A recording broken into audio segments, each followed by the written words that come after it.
that's really the biggest barrier to entry when it comes to this work is actually getting the work. That's the linchpin. You said it in one line, Ryan. The biggest barrier to entry into getting into NEMT work is getting the work.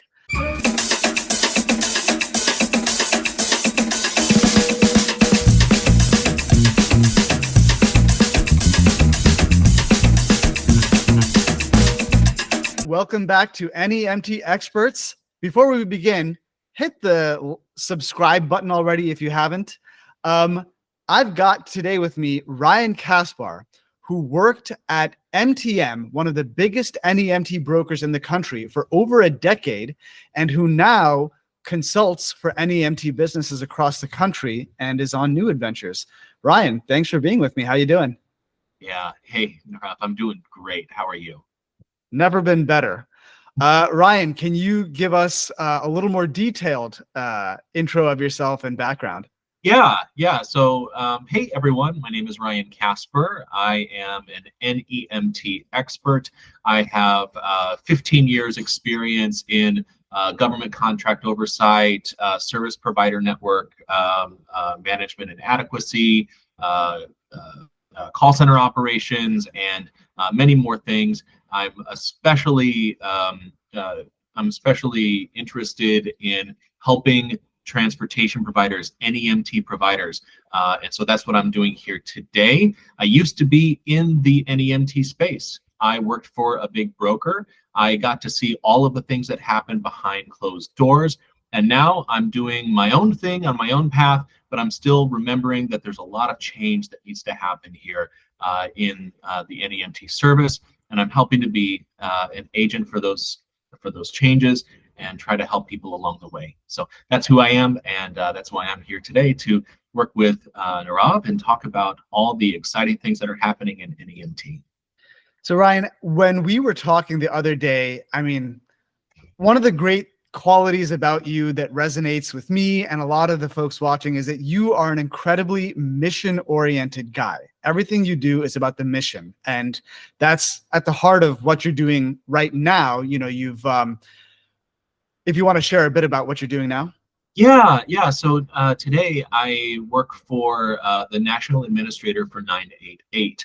And if you are not aware, 988 is the suicide and crisis, mental health crisis lifeline. We take around 6.5 million interactions per year. There are more than 200 call centers across the United States, all 56 states and territories that supply local, competent, helpful response to people who just need someone to talk to.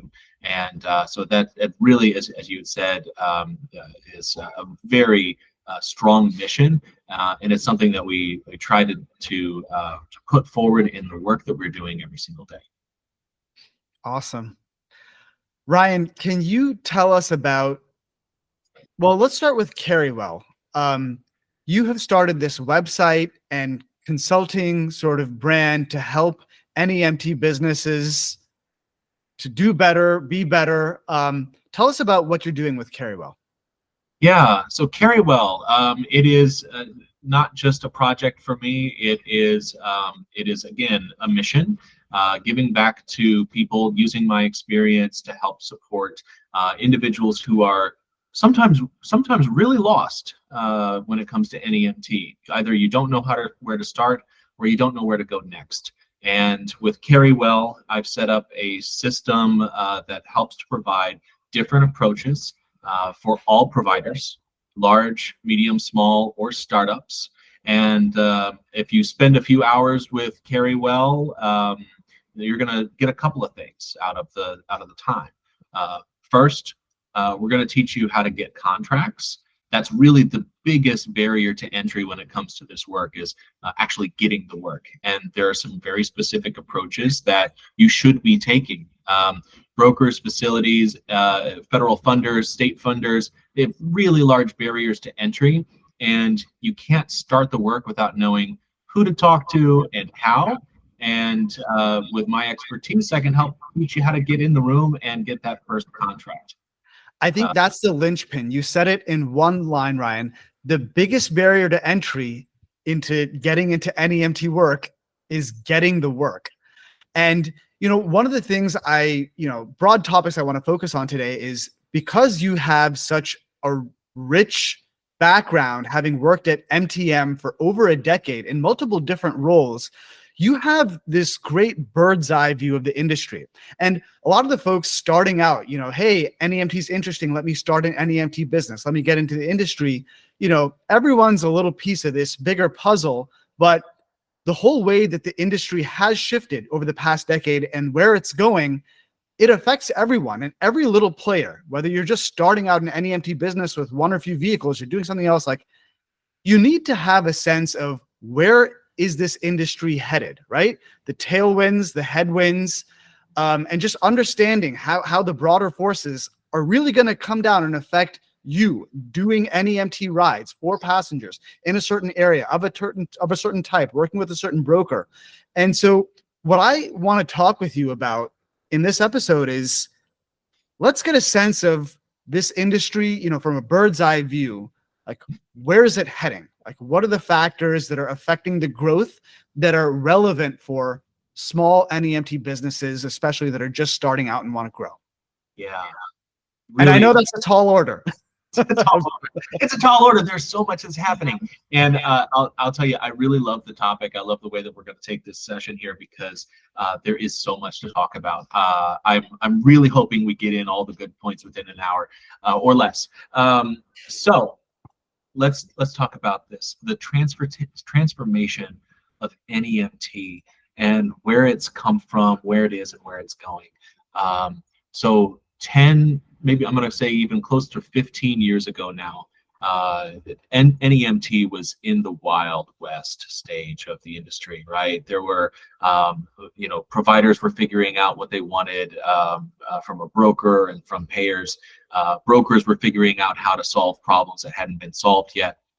And payers didn't really understand the service. They didn't understand the impact of the service on their Medicaid beneficiaries. And so there was a lot of there wasn't a lot of attention to it. Then, I think one of the things that really disrupted the market was Uber and Lyft, the transportation network companies.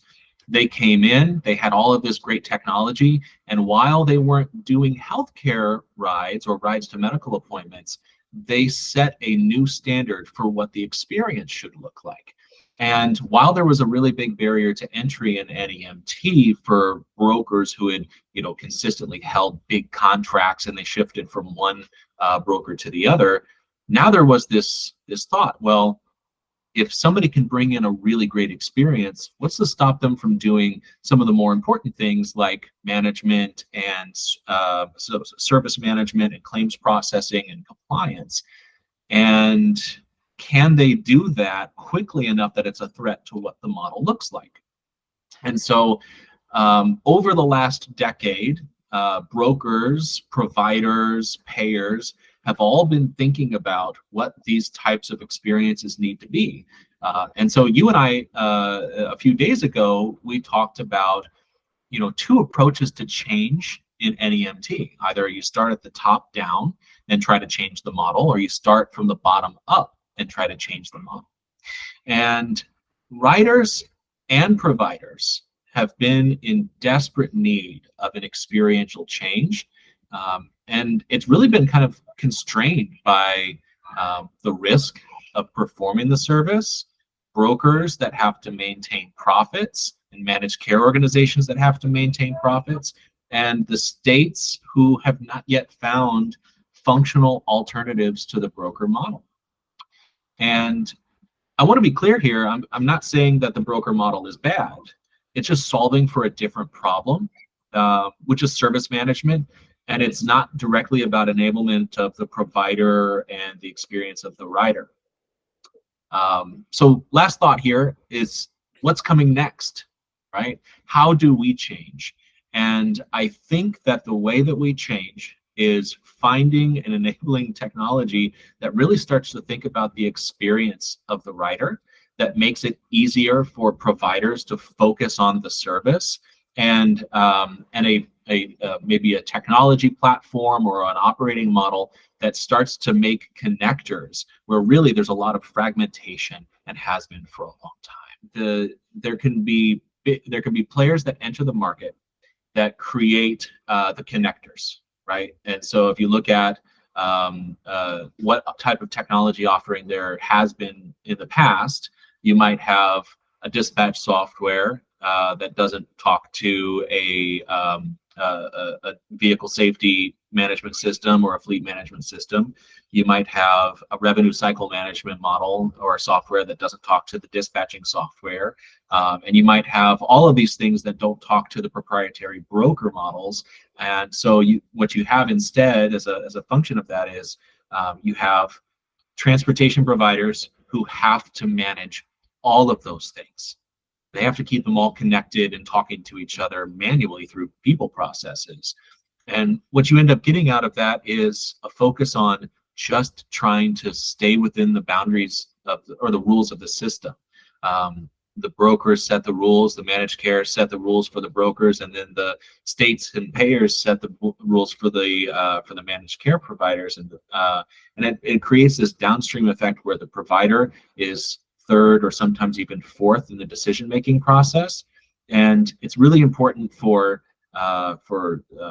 providers to focus on how they can shape the enablement of the service so that they can get, like you had said earlier, some coordination around what really matters and how to make NEMT better. Yeah, I mean, I talk with so many NEMT businesses. They're just struggling to manage all of these systems that are forced onto them by the different players. It's like, how do they even focus on transporting passengers to medical appointments? Like, that ends up being like the thing they have least time to focus on. I want to talk about what's coming next, Ryan. So like right now, the state of affairs is what it is. If I'm an NEMT business owner who's, starting out right now, what do I need to think about in terms of, these broader forces in NEMT? Okay, how does that affect me? Like, I got to get work from, local facilities or brokers in my area, get my vehicles, get them insured, hire drivers. How are the larger forces of NEMT? Like, what are the ones that are going to be affecting me and my ability to start and grow my business? Yeah.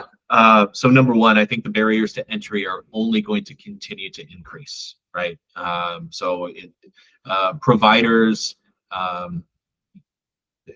Providers need to enter the gate with a higher level of sophistication, with more resources behind them, maybe more financial backing from either private funds or investors.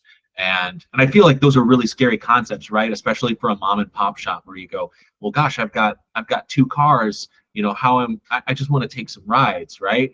Yeah.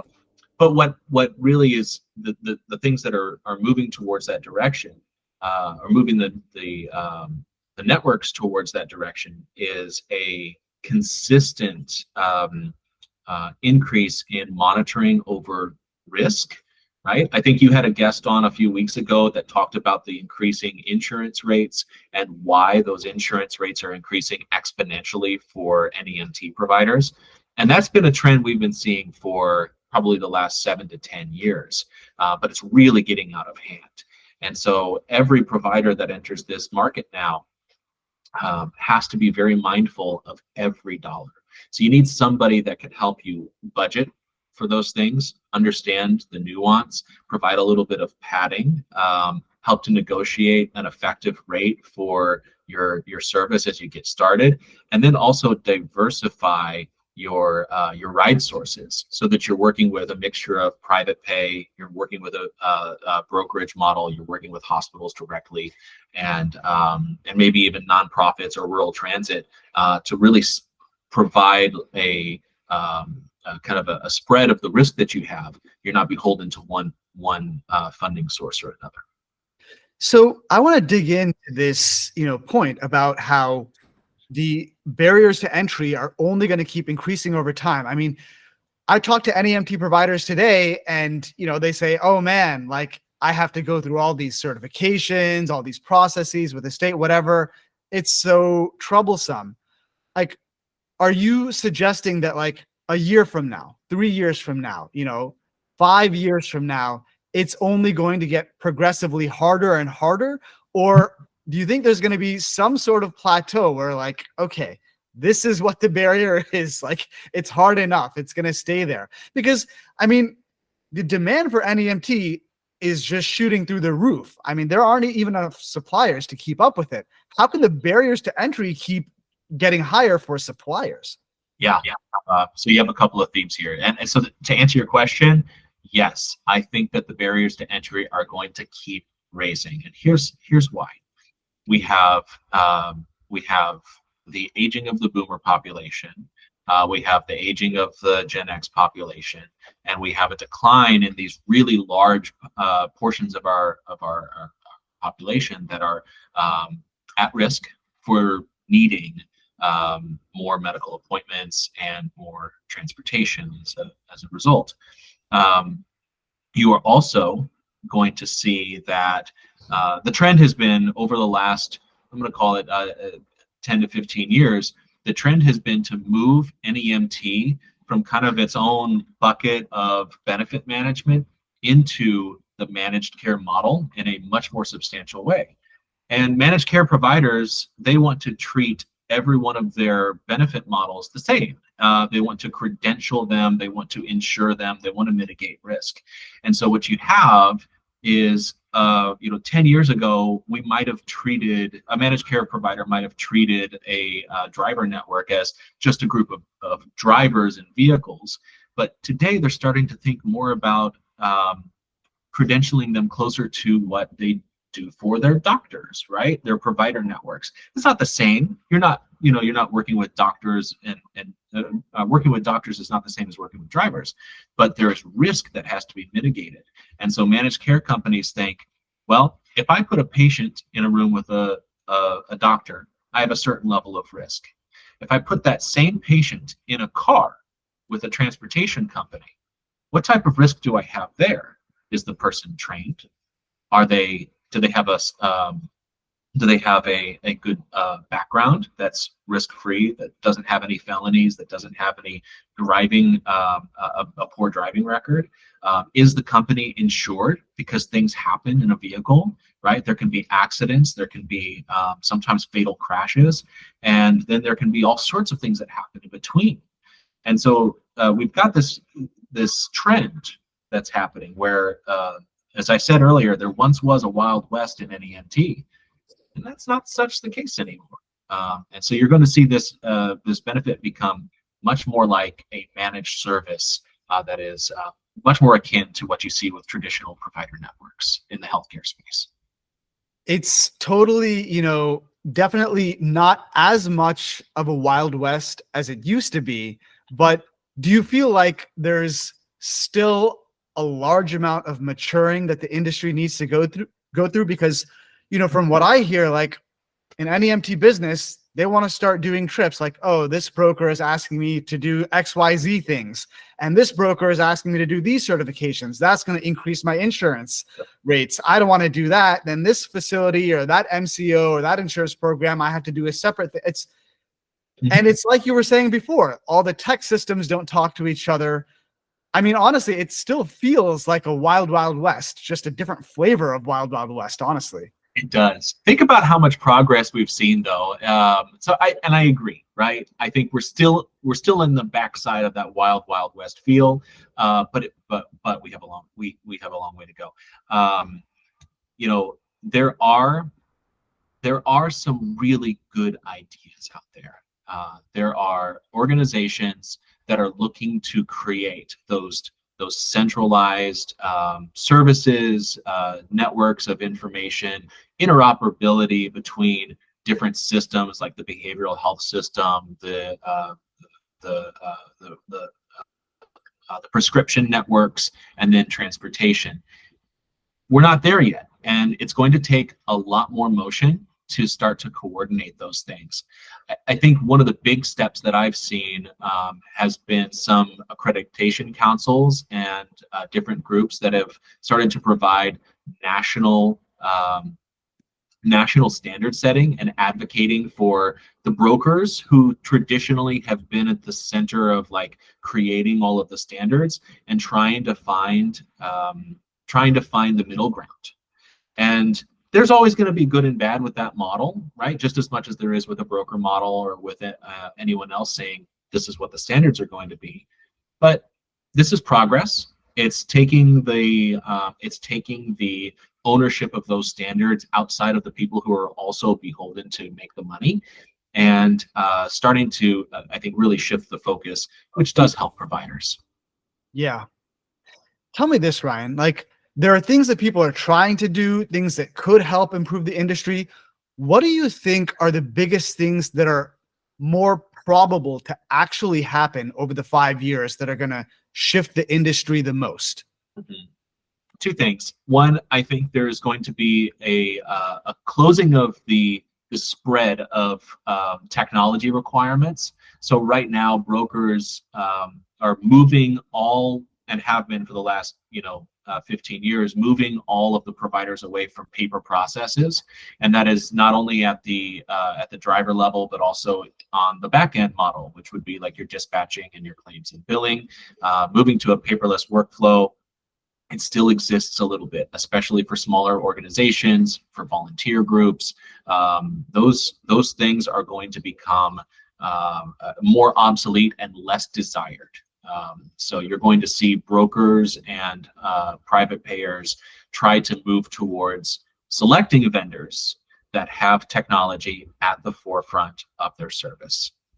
And then I think the second thing that's going to happen is that brokers are going to try to find ways to either strategically grow transportation providers that they've vetted, and they find these really strong potential organizations, and they start to grow them from like little 2-car operations into 10 and 15 and 30-car operations and more.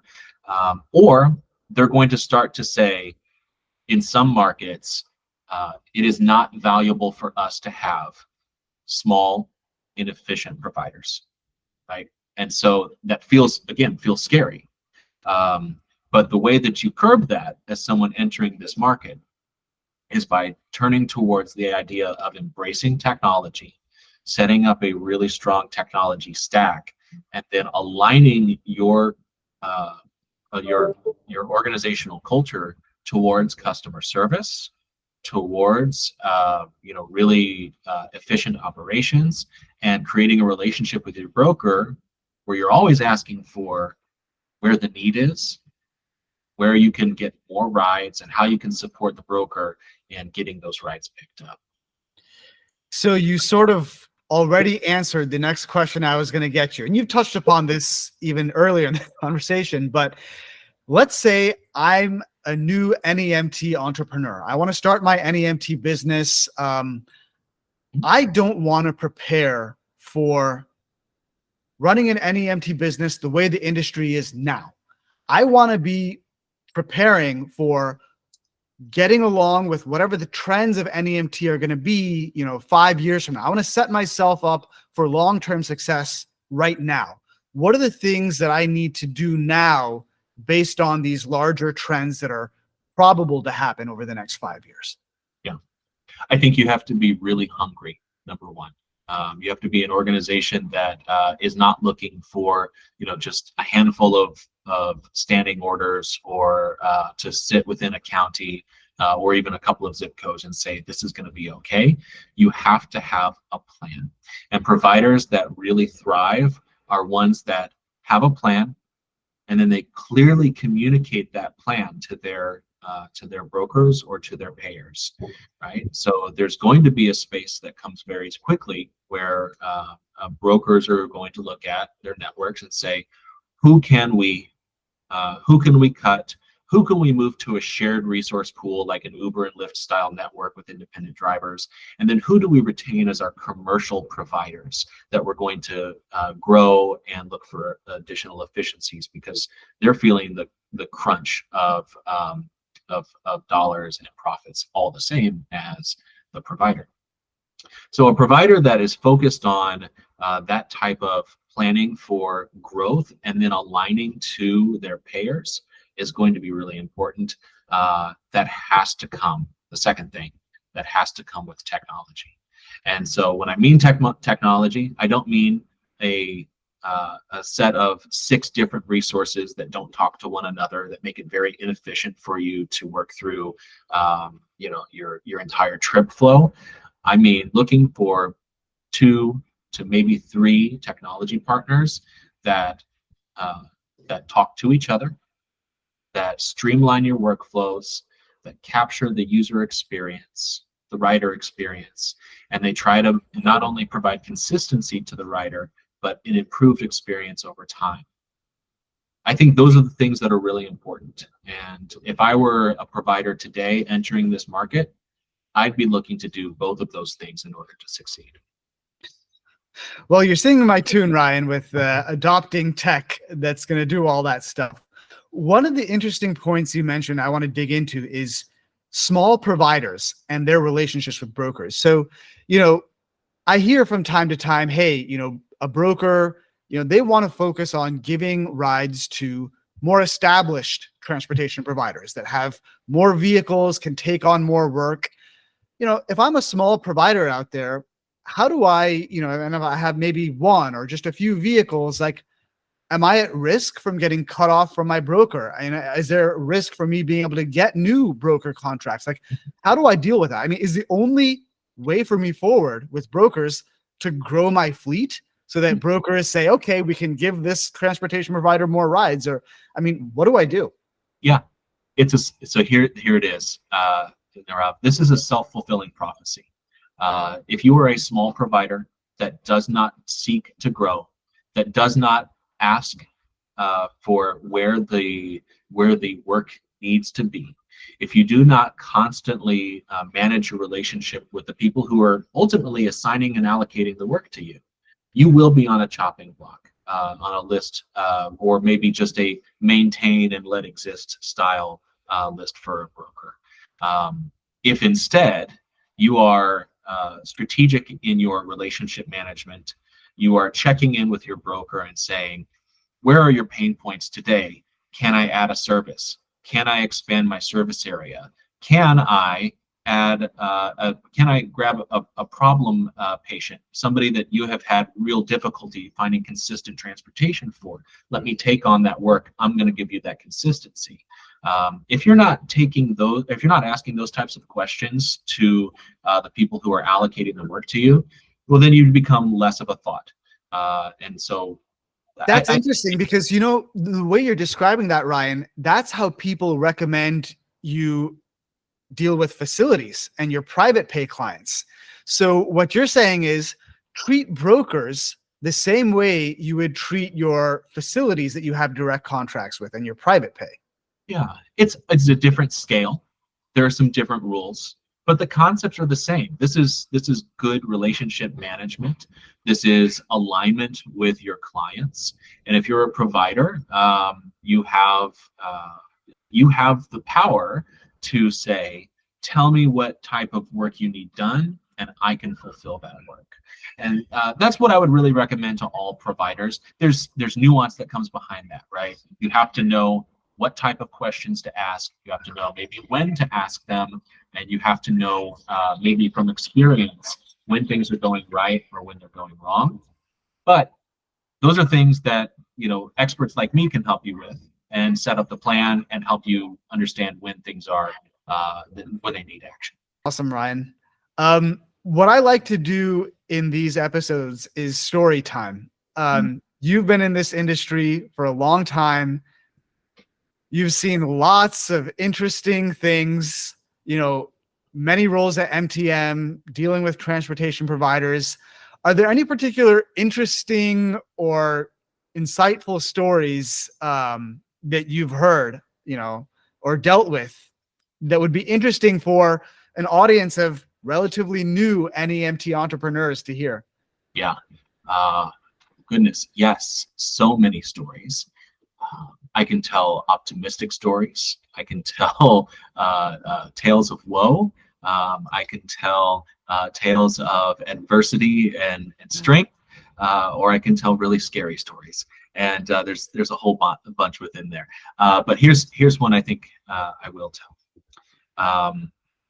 There was a provider that we worked with that started with three cars.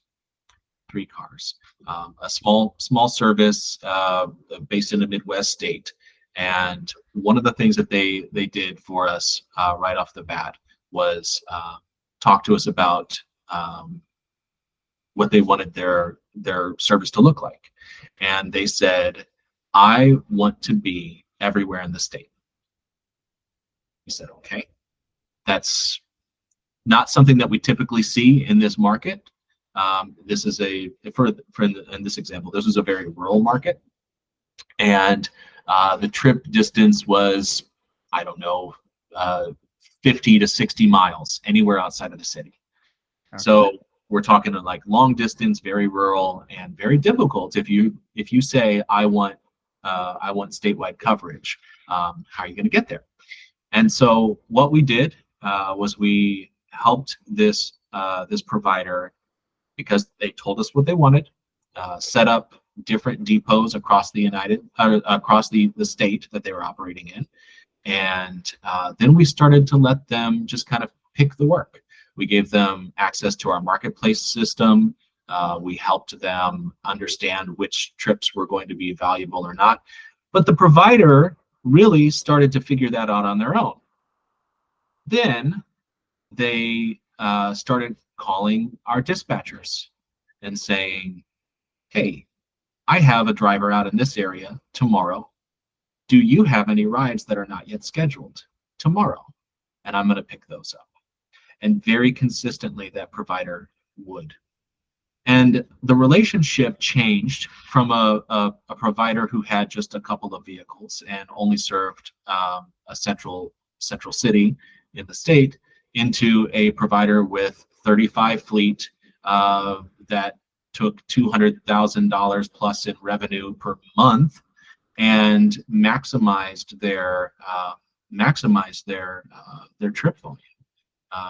When a provider is hungry, when they're communicative, when they are consistent, those are the types of traits that grow a provider from a small fleet to a big one. And I've seen a couple of scenarios like that, but not one nearly as successful, as fast as this provider. And I think they did amazing work. That is awesome. Gotta love a good underdog to success story. Yeah. You know, it's interesting. A lot of NEMT providers probably don't even realize that they can have that kind of conversation with their broker at, such a high frequency.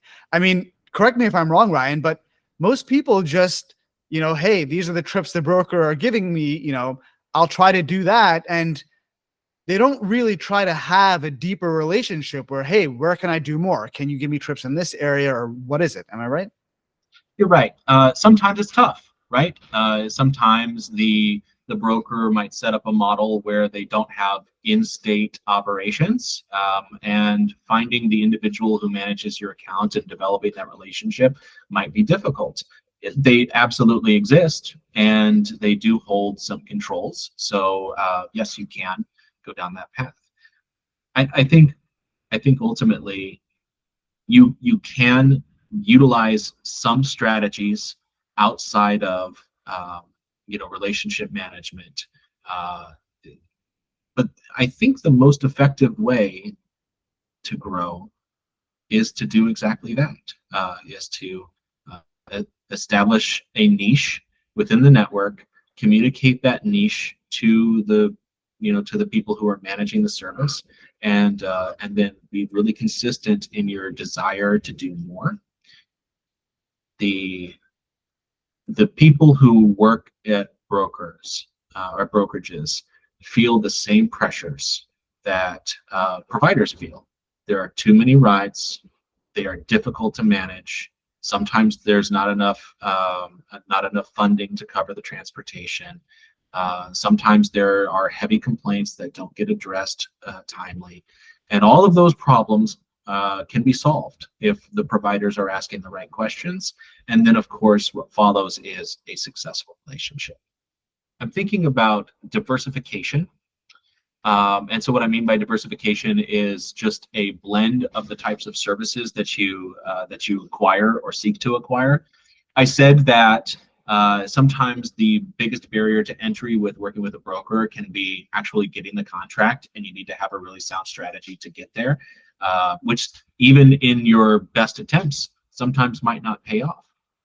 But what I would think about for providers and continuing the conversation is looking to diversify your revenue streams, and not just focus on the broker model, but also look at private pay opportunities, nonprofit work. You can find work through workers' compensation contracts. You can find work through other types of agencies that are just looking for transportation resources. And then you can also supplement that work with non-people transport, running deliveries, running courier services, and other things like that. So there's a lot of options out there. You do have to be careful about whether or not your broker's contract or other contracts allow for that blending of ride services and multi-loading. But it is something I would say is absolutely important to think about as you're starting an industry or starting a business, not just sitting on one revenue stream and hinging on that thing being successful, but thinking about your best path to what is likely your most consistent revenue stream, and then really focusing on diversifying that revenue right afterwards. I like that because, Ryan, when most people talk about diversification, they're talking about your sources of rides. Okay, do broker work, facilities and private pay. Okay, but you've also got vehicles and drivers. You could do all these different types of rides that you just mentioned. Yep. And I think it's something that people don't pay attention enough to in thinking about diversification. Yeah, it's strategic growth. And that's one of the things that I can help you with as well. So let's say you're not a startup, but you're actually an established service. If you've maximized your local contracts, you've got multiple revenue streams of different types of services. That's great, but you might want to take a look at your training model for your drivers. Maybe there's a space where you could do some evaluative research and reporting on like how successful your training models are, and then package that into a product for other NEMT providers so that it raises their quality and their efficacy in the service. Maybe you've got an established brand and a really successful model, and you can turn that into franchising, where you're selling your intellectual property and your processes and workflows, and turning that into an operating model instead of just a driver network. Or maybe you have a really great dispatching model, and you've got excellent call center technology, either purchased or proprietary, and your dispatch modeling and your workforce management is maybe 1 or 2 steps away from offering like a centralized call center or dispatching service. And so it's not just about transportation. If you've got a business with all of these things that are working, you can tap into that and capitalize on them relatively, maybe not easy isn't the word, but with a little bit of elbow grease and then the right thought strategy. I think there's definitely a lot of opportunity for the medium and large size vendors too. Well, if you want to dig into that anymore, you're going to have to reach out to Ryan at this point at carrywellconsulting.com. Yeah. Ryan, thanks so much. Run, Bambi, run. Awesome. Thanks, Ryan. Yeah.